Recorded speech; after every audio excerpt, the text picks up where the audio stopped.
रामकृष्ण हरी माऊली. माझ्या जय विठू माऊली यूट्यूब चॅनलमध्ये आपले सर्वांचे स्वागत आहे. आज आपण खूप गोड असा देवाधिदेव महादेवांचा अभंग बोलणार आहोत. अभंग आहे एकनाथ महाराजांचा. एकनाथ महाराज ह्या अभंगामधून तुम्हा आम्हाला सांगताय भगवान शिवांची भक्ती, भगवान शिवांचं नामस्मरण, भगवान शिवलिंगाला आम्ही डोळ्याने आपल्या नेत्राने पाहिलं तर काय फायदा आहे हे सांगितले. पहिल्या चरणामध्ये सांगतायत की भगवान शिव कसे आहेत, भोळे आहेत, परंतु ते चक्रवर्ती आहेत, सगळ्या देवांमध्ये महान आहेत, म्हणून तर त्यांना देवादिदेव महादेव म्हटलेलं आहे. अशा भोळ्या दैवताचं मी पाय माझ्या चित्तामध्ये अखंड धारण करतो आणि वाचेने मी त्या भगवान शिवांचं नामस्मरण करतो. शिव शिव शिव शिव शिव.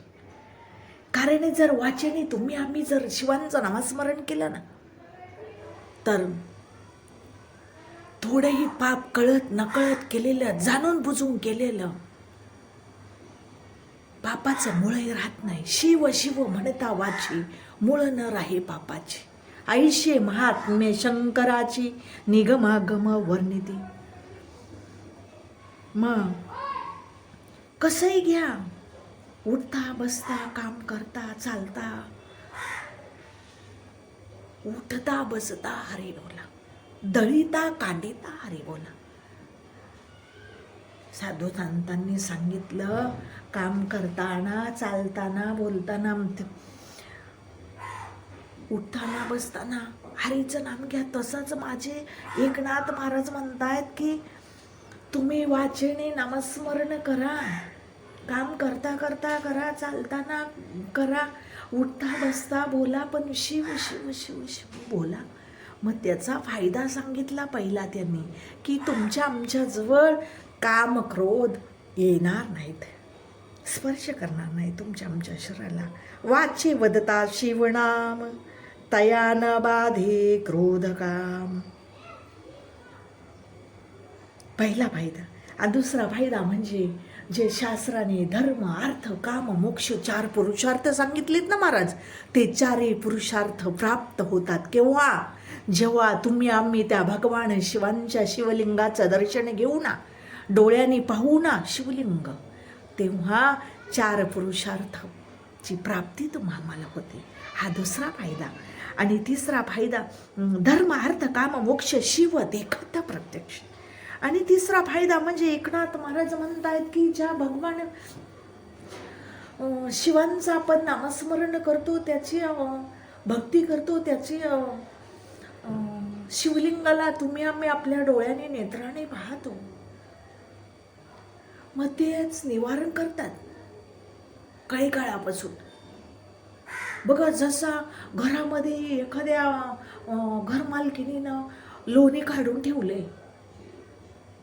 वाटेत आणि ते पाहिलं मांजरीन बोक्याने, मग तो बोका डोळा ठेवणे की घर मालकीन कधी बाहेर जाती आणि मला लोण्याचा गोळा खायला भेटतोय, घर मालकीन कधी बाहेर जाती आणि मला लोण्याचा गोळा खायला भेटतोय.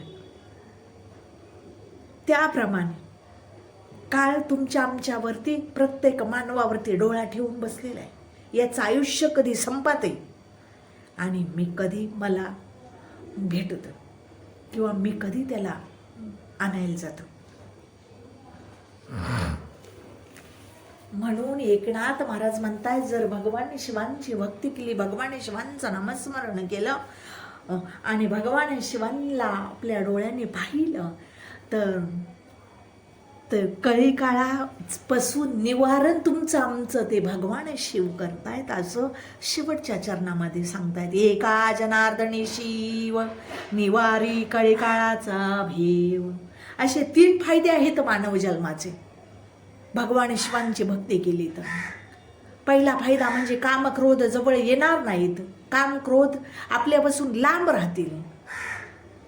आणि दुसरा फायदा म्हणजे की 4 पुरुषार्थाची प्राप्ती होणार तुम्हाला. आणि तिसरा फायदा म्हणजे कळीकाळ जो तुम्हावरती जो डोळा ठेवून बसलेला आहे ना, त्याच्यापासून भगवान शिव आपली सुटका करून आपल्या देव आपल्या चरणाजवळ आपल्याला ठेवतो.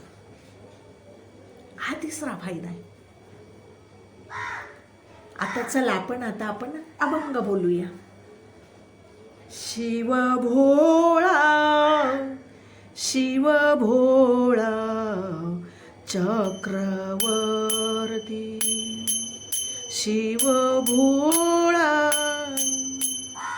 शिव भोळा चक्रवर्ती, त्याची पाय माझे चित्ती, त्याची पाय माझे चित्ती, वाची वदता शिवनाम, शिवनाम, वाची वदता शिवनाम, शिवनाम, तयान बाधी क्रोध काम, तयान बाधी क्रोध काम, वाची वदता शिवनाम, शिवनाम, वाची वदता शिवनाम, शिवनाम, धर्म अर्थ काम मोक्ष, काम मोक्ष, धर्म अर्थ काम मोक्ष, काम मोक्ष, शिव देखता प्रत्यक्ष, शिव देखता प्रत्यक्ष, वाची वदता शिवनाम, शिवनाम, वाची वदता शिवनाम, शिवनाम, तयान बाधे क्रोध काम, तयान बाधी क्रोध काम,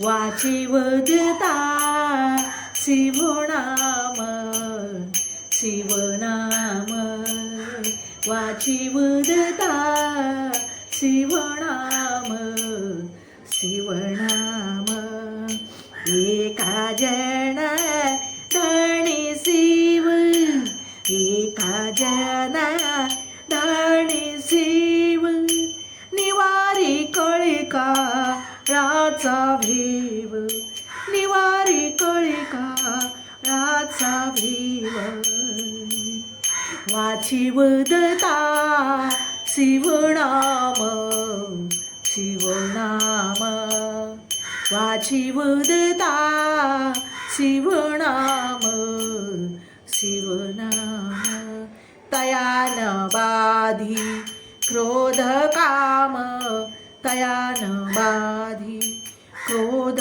काम, वाची वदता शिवनाम, शिवनाम, वाची वदता शिवनाम, शिवनाम. माऊली, माझा अभंग आवडला असेल तर माझ्या व्हिडिओला लाईक, शेअर आणि सबस्क्राईब करायला विसरू नका माऊली. रामकृष्ण हरी.